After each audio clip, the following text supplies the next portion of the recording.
Welcome back to the second episode of our AfterCon podcast. Whoop, whoop. Which, by the way, we should say the name, pretty straightforward, comes from us Our talking experience. after conventions. Yes, correct. Yeah. Pretty self-explanatory. We go to a convention, we tell you about it after. Mm-hmm. Yeah. In this episode, the proud sponsor is coffee. Right. We can't really say the brand name because they technically do not sponsor us. Yeah, I guess you can't really be sponsored by coffee. By brand of coffee. By a brand of coffee, you could. With the local business. We'll work on it. Anyway, today we're going to talk to you about what, Jacob? Today we are going to cover the planning around going to any type of convention, because there are some things that we've forgotten in the past. Right. That you more need to more mentally, specifically, I've forgotten in the past. yeah, things you need to mentally prepare for before you go to a convention. Mm-hmm. Again, things differ, between the different types and the sizes, etc. Right. But yeah, so let's dive into what we need to know before we go. Most part, planning it's just like any vacation. If you're going out of town or out of state for it, right? Transportation, Right. clothes for the weather, etc. Your normal Yeah. basics.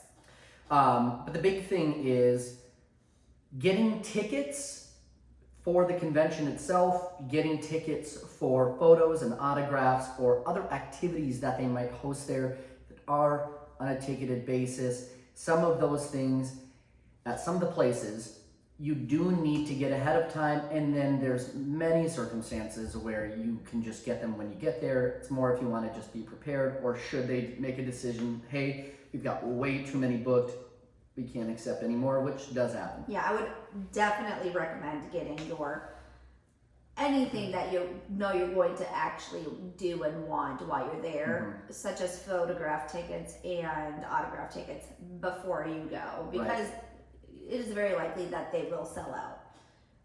So that's a major. Right. So let's start off with going through a scenario of Dragon Con in Atlanta, where we've been a number of times now. The planning for a convention like that, and the convention, let me just add a little bit of context here. This is a convention, it's our favorite, arguably, and this is where you've got actors, actresses, in some cases writers of certain things, who are sitting in booths waiting for you to come in line, meet them, greet them for 5 seconds to 5 minutes. Get on your way. Right. It is completely dependent on, how well they're doing, frankly. True, and if they're used to going to conventions, like you can tell first off, like celebrities that, and I know we're going off topic, celebrities that have gone to these conventions numerous times are like, they're so, you can tell, like they're seasoned. They're seasoned. They're so willing to like talk with you and invite you over. There are some, and you can tell, that are not used to going to conventions. Namely, Freddie Prinze Jr. At the last time we went to Dragon Con, we've never seen him at one in the last 12 years. I doubt he has been to one before, and you could just tell, like you said, he was not seasoned. You could tell he didn't really know what to do. Like we both got pictures with him, right? Right. And then we went up to his booth later and got an autograph, and he was just like much more quiet, didn't know how to react, it was kind of like a nice guy, but wasn't familiar with the way that the people there do so well and make so much money is by making a really good impression on us, so that way when we leave liking them more, then we want to watch more things that they've done. Correct. Right? And so the people that have that figured out do a really good job. Yes. Yep. So leading back into this, that's the type of convention you go to there. Now, we do have the ability to buy those photos and those autographs ahead of time. So we like to do that to be prepared. So the big thing is getting the tickets to the convention. First, got to find the convention you want to go to. And then you've got to see when are the tickets available. Now, they're usually available for, I would say, 6 months to a year almost before the convention. I'd say around there. And if you want it, cheaper, the earlier you buy them, the cheaper they are. And then about every 2 or 3 months, I think the prices Price go goes up just a little bit. And they usually announce that. Yeah. Do your due diligence. Look online. Make sure that you're prepared money-wise for the tickets and the type of tickets that you're going to need while you're at the You convention. want to do all of this as soon as you can. It's not something where you want to wait and say, oh, there's a convention coming up. We're going to plan for it a month ahead of time. You're going to run into all sorts of roadblocks. You are, yeah. Mm-hmm. So you go, you get the tickets. Now the tickets for the celebrities are slowly announced almost the day after the convention takes place until they do it again the following year if it's a yearly convention. Which Bone Star? They will, on their social media like Instagram or their website, they will be like, hey, we've already got this person booked, and they'll slowly do that throughout the year. Then about a month before the convention, that's typically when you start to see that pick up, and you see maybe 20 people added. Right, yeah. Mm-hmm. The other thing, the big thing, as with most vacations, you're going to need to find your accommodations. Now, some conventions, like DragonCon, they will block off a bunch of rooms at a discounted rate that are close to the convention or at the convention because they put theirs on at a hotel. Mm-hmm. So you'll have that offer. Again, there'll be cheaper ones farther away, etc. So it kind of just depends on your... There's a convenience factor to staying at the hotel that's connected or right across the street from the convention, obviously. That's another reason why you want to make sure you're on top of it as early as it can be, because those are going to be the hotels that get booked the fastest. Yes, and then that way too, you don't have to, Uber, get a rental. Uber, or, some of those, they offer shuttles, like every 20 minutes or Right, so. So yeah. you can just, get on a flipping shuttle. But then, I hate those. They're so annoying. It's Yeah. okay, but then they make 1,000 stops and... Yeah, when you And go you said to that a convention like San Diego, and you Right. are, first of all, the hotel that's right across the street from the convention center in San Diego is the Hard Rock Cafe. We have gone 4 times now, and we have not lucked out in getting the Hard Rock Cafe. So hard getting that hotel. Those large ones, New York and San Diego, I believe are the only 2 that I know that does it, but they also have a draft or a drawing almost for Yes. hotels that run on the shuttles. So it's not that you won't get any of them, but you want to get one that's as close as you can, so that way you can get there earlier and you don't have to wait as long. Things like that, right? So there can be a lot of planning depending on the convention that you're going to. Correct, yeah. So we've got the tickets, we've got the transportation figured out. The other things that you need to make sure are, what are you wanting to do while you're there? So we've got people who like to dress up for cosplay. Mm-hmm. Now, Yeah. Kayla mentioned in the first episode, we haven't done that. We're not big cosplayers. We have dressed up for, I think, our first time at San Diego. Our first time at San Diego. Yeah. Yeah. We did a little Superman and Supergirl. Yep. Uh, In normal, everyday Smallville attire, because we're huge Smallville fans. right. Right, so you got the Clark Kent look, and I had Kara Kent. Right. Yeah, that was back when I had hair. It still didn't look like Tom Welling, but Nobody does. I definitely look like Supergirl. right. Yeah, Okay. I would have thought the same. I don't. But yeah. The reason we don't, maybe a little bit of pride. Some people have fantastic costumes. They do. Some people just put in the effort and it shows. And we love seeing them. Some people have fantastic But costumes. I tell you what, buying a Superman outfit or a Spider-Man outfit at Walmart and putting it on and that being Does your not costume, count. it don't fly.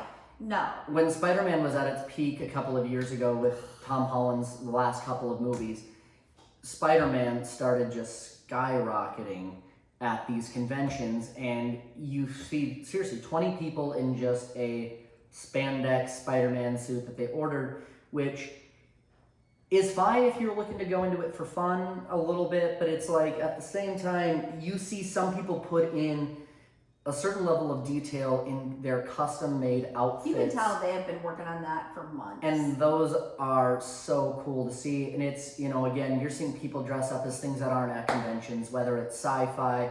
You go to any convention, you've got people dressed up in stormtrooper outfits or things from Star Wars right. or anime, things that, and then you've got people who take things a little too far.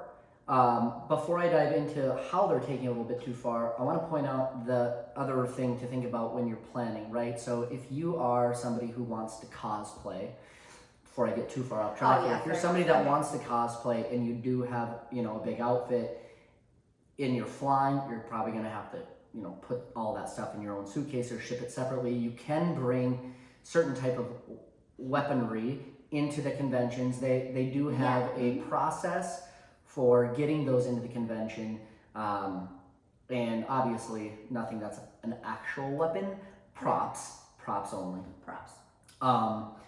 And you go to San Diego in July or August in a costume, you're sweating so much. And you will sweat. Even when you're just indoors at any convention, you're gonna sweat. So hands down, that's the primary reason why we don't. Yeah, you're gonna sweat and you're gonna smell, and it is not fun. Mm-hmm. So as far as people who want to cosplay at a convention, plan for immense sweat. I imagine. So this leads me to, sometimes there are the occasional man or women whose costume is actually very, what's the word I would use here? They're not wearing much at all. Risque, sure, yeah. And if anything, they're kind of doing it right because chances are they're sweating the least. That's fair. And you can get away with a shocking amount Minimum. or lack thereof of clothes on your body at a convention. That's true. I wonder what the minimum has to be, because we've seen some very skimpy stuff. We've both seen butt. Oh, for sure. Every time. And it's got to just be, you know, your crotch and your chest, I assume, have to be covered, number one. You know, the one that comes to mind for the mostly naked girl that we saw, I think that was actually down in the Twin Cities, Minnesota. I think it was. And I just remember thinking, how is she doing that? And it was also weird because I'm pretty positive this girl was with her dad. I mean, for his sake, I hope not. Right. Could have just been an older boyfriend, weird scenario. You don't know this day and age. Right, you know? don't. Fans bring a lot of different people together. Right. So, lot of things to plan and to think about. If you just want to go and have a good time and watch other people like us, don't worry about the cosplay. It's a lot of fun to watch, though. But it's also, it's so much work, too. And you have to think about that. Like, if you're going to be putting, like, this elaborate costume on, which is great to see, you're going to have to wake up so much earlier than usual. Yeah. You know, and then just be prepared to wear it all day, walk in it all day. Like, people, if your costume is good enough, you will get stopped frequently to get your picture taken. There are a number of times where I've wanted my picture taken with people who have sweet costumes. I don't really care about that as much. Yeah. You do, though. Yeah, I mean, there have been some really cool video game costumes out there from things that I've played. Again, I think it's actually turned into a lot of anime outfits, though, of things I don't watch or understand, frankly. Yeah. But, so what else do we got? The other thing that comes to mind is like your convention, like Comic-Con. Time management is really big, okay? Because they're scheduling and panels. Panels are huge at these places.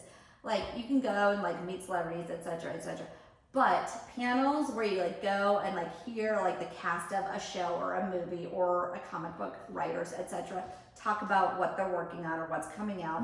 You got to get in line, and some of these are huge, and you have to get in line hours before and just be prepared to sit and wait in line. Yeah. Like, the agenda of what's at those conventions can be overwhelming. There are definitely things where we've had to do like this or that, or like, what do you want to do? What do I want to do? And do they overlap? Because you can't do both. Yep. Most of the conventions now have like apps that come out where you can like schedule what you want to do and see Right. if everything will work. If you want a more easygoing convention experience, San Diego and New York Comic Con are not going to be for you. No, those are going to be your biggies. Right. If you want to go and just shop around, you know, those are the types of things where that's probably one of the most fun things to do there. Relaxing wise, I guess, but yeah. Yeah, know the agenda before you go, and the agenda is for those big That's ones the are big not thing. even released up until typically like a week or two ahead of time. They're not, that agenda is not as important to know that far in advance, but it will require you making some decisions. Yes, yeah, for sure. I think the agenda's the biggest thing. Right. Seriously. Bring with snacks for yourself. You can bring Snackies. food into the conventions. Big purse, ladies out there. Big purses are great. Mhm. Like at Comic Con, you get like a strappy backpack when you get in. You know, they give you one of those Mhm. big bags that you can wear. Those are nice because they don't really hurt the shoulders as much. You can fit a lot in there. You can. But your other conventions, if you want to like sneak stuff in, food or drinks, especially those that don't serve alcohol, Right. big purses are nice and they come in handy. They do. Mhm. Right. Yeah. So that is really the top things that you really need to plan for. You know, again, if you're flying, make sure you get your flights well in advance and that type of thing. Also, But at any of these conventions, the them- first thing you need to do when you get there is go to figure out where the badge area is and get Oh, your badge. yeah. You can't get into anything without your badge. right. So you gotta, that is the first thing you have to do. Yep. Find the badge area. Some of you will get like a badge in the mail ahead of time for some of them, but even when you get that, you still need Gotta to get do a them check-in activated or process whatever. and stuff. Yeah. Yeah. I think some of them might still be doing COVID tests upon arrival. I don't know. We only had to do that once. That's true. That was at Vegas for Supernatural Convention. Right. They made us do COVID testing Yeah. there. The only other Could have been thing, worse, I right? guess. The only other thing to plan for is to have a good time. I also like going to Vegas for conventions. Yeah. Those are fun. Yeah. Honestly, I don't And like honestly, Vegas, during- but the convention Well, makes during it these fun. During these things, like you have, I mean, for these like for creation entertainment, you'll have downtime. Like there's things to do. Like Right. we saw Magic Check Show out the one city. year. You did. Yeah. That was great. I mean, you know, like walk around downtown outside and find different things to do. Mhm. Like, and our big thing is like finding new Mexican restaurants Oh, yeah. where. What's the word? Where something for chips and salsa. Sluts. Sure. That works. Yeah. So we like to, when we go to these places, we like to look for new, fun Mexican places to go. Right, You know, yeah. so you'll have downtime, perhaps, depending on where you go, and You'll have time. I mean, every night the Plan for conventions when you spending get money. done, you're gonna want to go out for some food. yeah. Pro tip: find a gas station or a liquor store to buy Oh, those things. Yes. Don't get them from your hotel. Or at the convention site. It is They will hella rob expensive. you. Yes. Find a nearby gas station, Walmart, Target, Walgreens. We've lucked out at some Walgreens in Yeah. Vegas for sure. Get some water bottles, some snackies for the room. Yeah. We'll figure it out. Mm-hmm.